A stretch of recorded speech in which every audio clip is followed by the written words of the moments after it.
हेल' खुलुमबाय बयनिसिमबो राजाखौ इउटिउब चेनेलाव नोंथांखौ बयखौबो बरायनाय थाबाय आसा खालामो नोंथांमोना बयबो एसेनियाव मोजाङै दं होननानै दा आंजों दंफायो रिसेन्टलि जायनाखि जोंनि भारत इन्डियान सरकारनिफ्राय इन्डिया गभर्नमेन्टनिफ्राय मोनसे बान्था होनाय जायो पद्मश्री एवार्ड दा पद्मश्री एवार्डखौ बिथाङा सायख'जाबाय दा बिथांनि मुङानो जाहैबाय सर्बेस्वर बसुमतारी बिजनि चिरां ओमफ्राय गामिनि मुङा जाहैबाय बुथियाफारामोन नामा एक नं गोरोबदारा ओमफ्राय दा बिथांनि जों बे बिथांनि फार्म माबायाव दङ बिथांनि आबाद मावनायनि ओरैथिं गोबां माखासे गोबां गुबुन रोखोमनि आबाद दङ दा बिथांनाव मा रोखोमनि आबाद दं आरो बिथांनि मारैहाय बिथाङा बेबायदि लेभेलसिम सफैनो हाखो बिनि सोमोन्दै जों गोबां बाथ्रा सावरायगोन दा थ'दो जों बिथांनि बागानखौ जोङो नायलांनो आखायाव लाबाय जोङो सिगांगौमानि जोंना सिस्टेमफ्रा जाहैबाय एखेबारे दोदाब्ला गोदोनिफ्राय आबाद मावनायनि माखासेफ्राथ' जों बिदि साइन्स टेक्न'लजिजों खारनो हायाखै नालाय दा जों बिदिनो मावबोबाय थाबाय नै दिनैहाय ओरैबायदि सिस्टेमफ्रा सोलायबोगासिनो दं जेसेबां सिस्टेमा सोलायदों इसेबां सिस्टेमजों खारफानो थाखाय जों नाजादों आरोखि बोथोरजों गोरोबनो थाखाय दा जायनि थाखाय जों गोदो मा खालामोमोन मोसौजों हालेवोमोन मोसौ लान्जाय साफ्रेनायाव जोंना थारमाने खामानिफ्रा आइ होआ दिनैहायनि मुगायाव मा जाहैबाय कमप्लिटलि जोङो गोरोबनो नांगौब्ला जान्त्रिकनि सहाय लाजोबनांगोन जों जुदि जान्त्रिकनि सहाय लायाब्ला जों दानिया दिनजों खारफानो हाया दा बेखायनो सिस्टेमनि अनुपातै दिनैहाय आंना साननाया जाहैबाय मा आं जेरै जिखिनि आबाद मावदों बेबायदि आङो आबादखौ मावबाय थानो हानाया सम्भब नङा गतिके दा बेखायनो मा खालामबाय आङो इसेल' हायाव आं बुंबाय जे हाया खमायलांगासिनो दं मानसिया बांलांगासिनो दं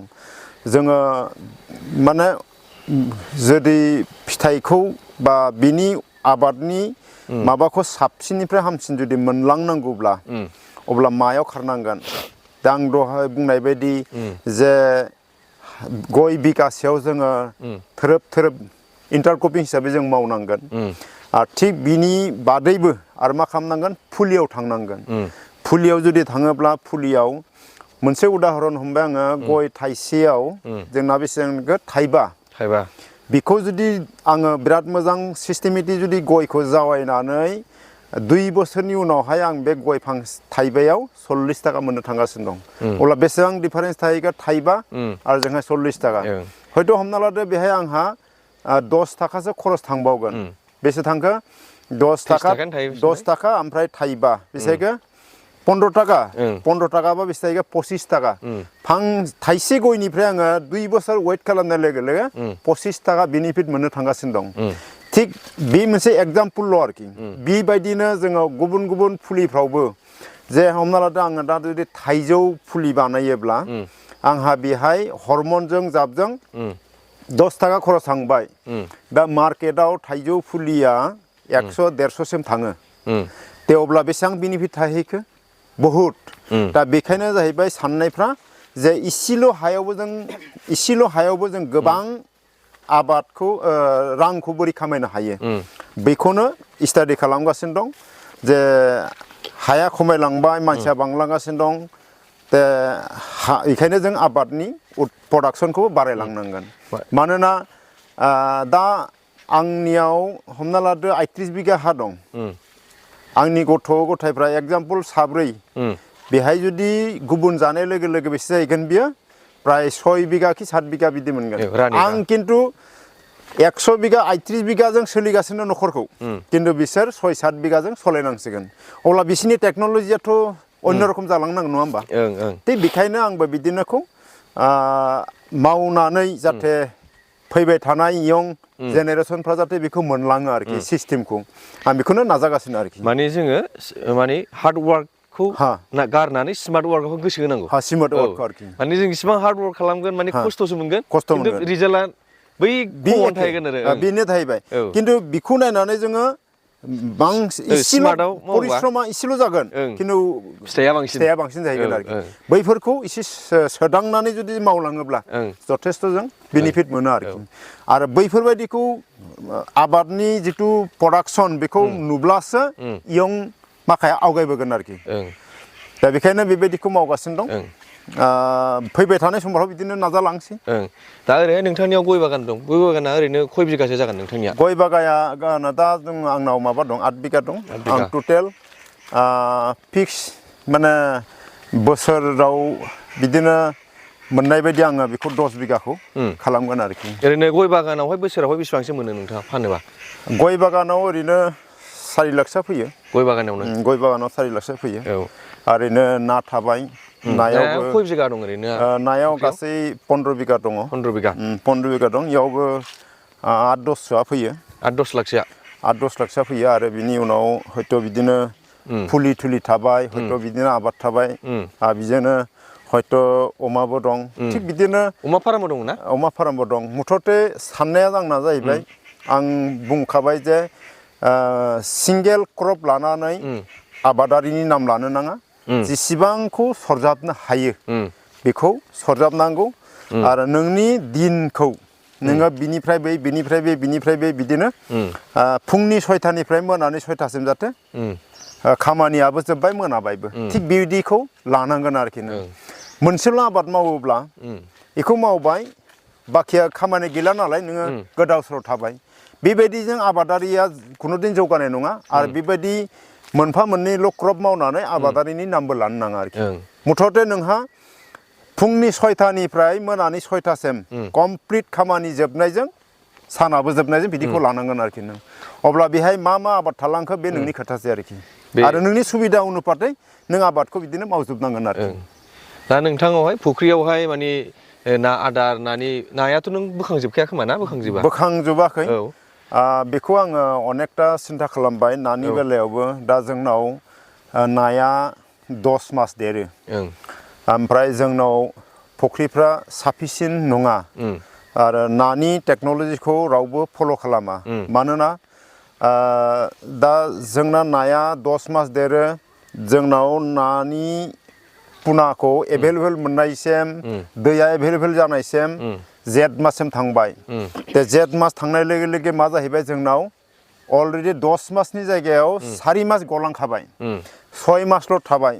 6 मासाव नोङो बेसे गिदिर ना मोनगोन दा बेखायनो जोङो ओरैबायदि साननांगौ ना फिसिग्राफ्रा जिखि जाया आरोखि ना फिसिनायानो जा आबाद मावनायानो जा गावनाव जोलै होननाय बुस्थुआ गावनाव मजुद लाखिनो हानाय केपासिटिखौ खालामनांगौ दा बेखायनो आङो फैगौ बोसोराव ओरैनो मादोंमोन सिस्टेमखौ सोलायबाय थायो आं हयथ' थांनाय बोसोराव पन्स होदोंमोन 72 घन्टानि जिथु बिदैनिफ्राय गफायनाय बे एकदम पन्सआ बेखौ हगारदोंमोन बेहायबो लाब गैया नङा लाब दं दा बिनिफ्राय देग्लाय ओरैबायदि आरो सानफिनबाय आङो 300 ग्रामनिफ्राय 150 ग्रामनिफ्राय 300 ग्राम आं बेबायदि नाखौ जावानि हिसाबै हगारसिगोन नै दा फागुननिफ्राय हगारनाय लोगो लोगो जोंनाव 10 मासा ग्रथ लागोन 10 मासाबो हमजाबाय आरोखि अब्ला बेहाय मा जाहैगोन जोङो मात्र 1 बिगायाव 800टाल' ना होगोन आरोखि 800टाल' ना होनाय लोगो लोगो बेयाव जुदि एभारेज 1 केजि खालामनो हायोब्ला अब्ला बेहाय 8 कुइन्टेल ना मोनबाय नोङो 8 कुइन्टेलाव जुदि 200 टाका करि हमनांगौब्ला बेसेबां जाहैयो 1,60,000 टाका जाहैयो 1 बिगा फुख्रियाव